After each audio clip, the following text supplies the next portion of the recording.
Okay. I'm very pleased to welcome Michael Piotrowski. It's a new appointed assistant professor in digital humanities here at the University of Lausanne, Faculty of Arts and Humanities.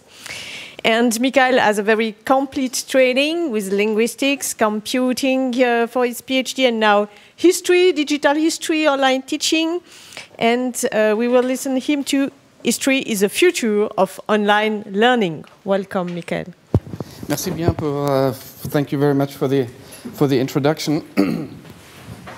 Yeah, this looks good.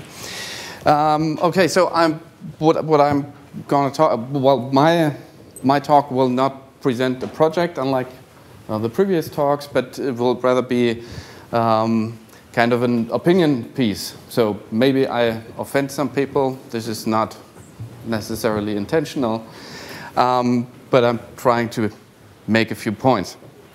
So let's get rid of this.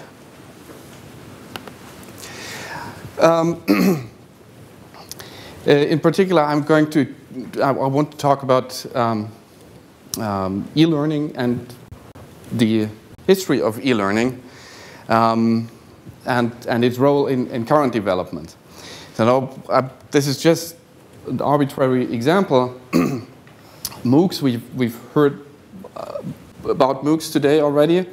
And well, if we take the Wikipedia definition, it says MOOCs are a recent and widely researched development in distance education, which were first introduced in 2008 and has emerged as a popular mode of learning in 2012. So recent development. Well, I don't think so. There isn't. I mean, there are some differences to educational television programs, but there are lots of similarities. So one could say, to pose it that way, you could say the alternative fact, it's computer-based teaching and learning are disruptive 21st century developments. Or you could say, well, actually, many of the technological and pedagogical approaches date back to the 1960s and are based on even earlier developments. Just to pick one part of e-learning, namely assessment, in particular multiple choice tests, have still a popular mode of automatic assessment. Now that dates back to at least the 1920s.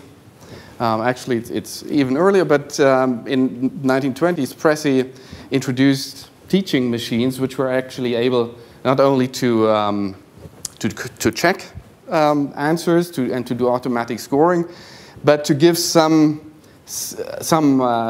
automatic immediate feedback. And what we have for most of the time, we have incremental advances which overcome certain restrictions. And at some time, one could say, well, this maybe is a breakthrough. At some points, there are breakthroughs where several of these restrictions are removed at once. In this case, it's immediate feedback almost anywhere, anytime. Now, and from then on, we still have incremental advances. For example, with mobile devices, well, this doesn't really change everything, but it really means not almost any place, any time, but puts the advances this a bit further. Here's an image of the Pressey testing machines, circa 1930s enhanced learning technology, if you want. And I want to say a bit more about a particular system, which I think is just, again, to pick an example for illustrating the importance of history when working in e-learning, named the Plato system. So during the 1960s, a number of computer-aided instruction systems, CAI as they were called back then, were developed, and among these systems, one stood out, namely the Plato system. This system evolved from Plato 1 teaching machine in 1960 to Plato 4 in 1972. And the interesting thing is that This system introduced a large number of innovations which are not strictly limited to educational purposes. But you have all these things. Many of them are really first ever appearance in the Plato system: online forums, online testing, email, chat rooms, instant messaging, remote screen sharing, multiplayer online games. And also, it was not just the software, but the hardware was also highly innovative and introduced a number of firsts. And actually, the terminal for the system was called Plato 5, but it's the Plato 4 system. And the terminals had bitmap graphics. Now, in 1972, flat screens, plasma screens, touch screens, audio. They had language courses using computer-generated audio back then, and local processing capabilities, so something like JavaScript to run programs locally on the terminal. Here is an example screenshot. That screenshot is actually a recent one because the system is running. There is an emulator for the system, and the system itself is running on emulation, so it's it is available. So this is a screenshot of a lesson showing some of the features, some math, some graphics. And here on the right side, you can see an image of the Plato 5 terminal, just to give you an idea what this looked like. Now, as we heard, I mean, we have heard this before today, the MOOC hype, and in 2013, and this is again just an arbitrary article picked from a great number of articles about MOOCs. I mean, a huge amount of press publications about MOOCs, but it is just one which reads, but with the rise of massive open online courses, everything could change. Last year was dubbed the year of the MOOC, with a technology that enables the courses called the most important education technology in 200 years. Even Clayton Christensen, whoever that, well, the father of disruptive innovation, has given a nod to its disruptive potential. So this was in 2013, well, disruptive. Now, here's another article from 2015. Few people would now be willing to argue that massive open online courses are the future of higher education. The percentage of institutions offering MOOCs seems to be leveling off at around 13%, while suspicions persist that MOOCs will not generate money or reduce costs for universities and are, in fact, not sustainable. So that is from 2015, and you could say from that, well, that went downhill rather quickly.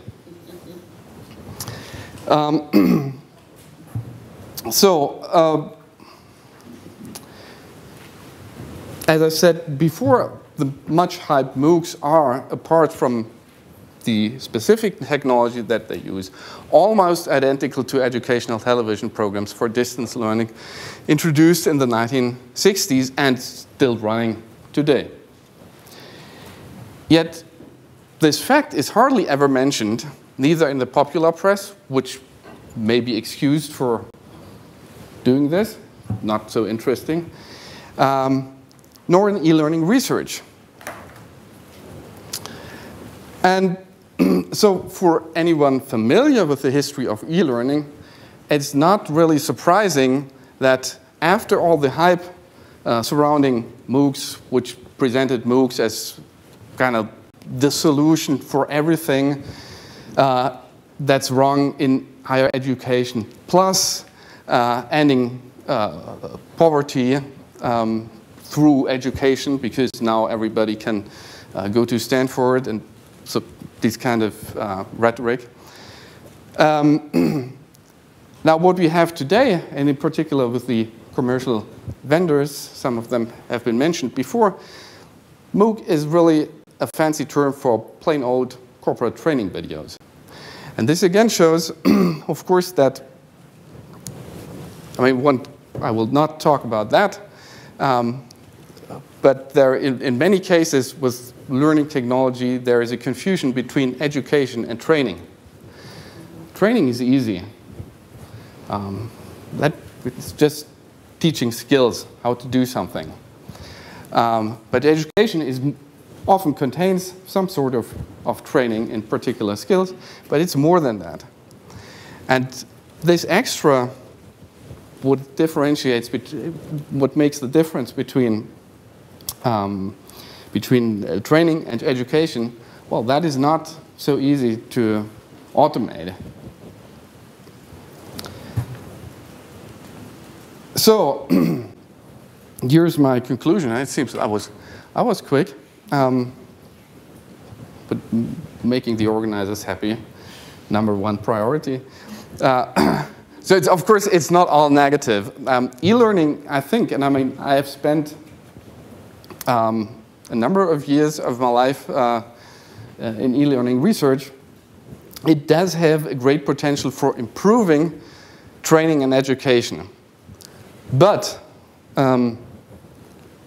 it's hard to revolutionize learning. And there's a very simple reason for this, because, well, the technology gets upgraded much faster than the user. Human intellect does not evolve at the same speed as technology.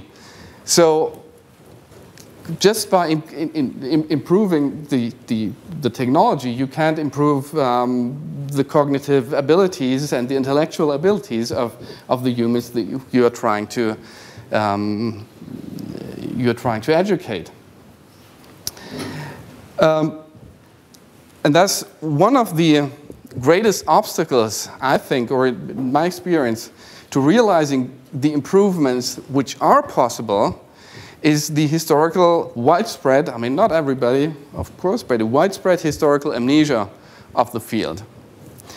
And that amnesia leads to an inability to learn from previous experiences. Of course, if you don't know the history, you don't know what has already been tried, so you can't learn from it.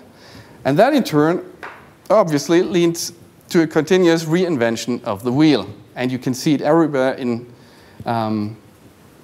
the field of learning technology or e-learning. So, my exhortation is, in order to advance e-learning and to realize sustainable improvements in teaching and learning, it is imperative to study the history of e-learning and to clearly identify what works and what does not work.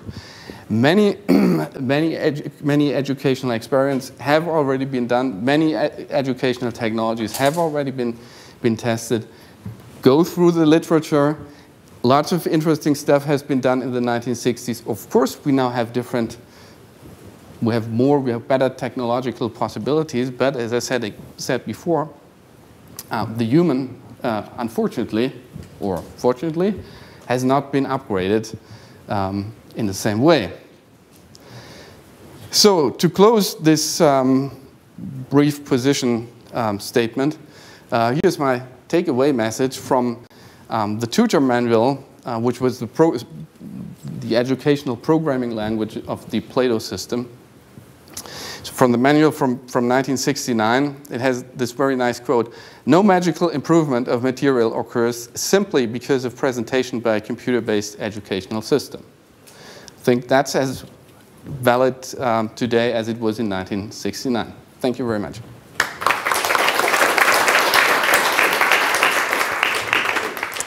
Thank you a lot, dear Michael. Maybe one question for Michael?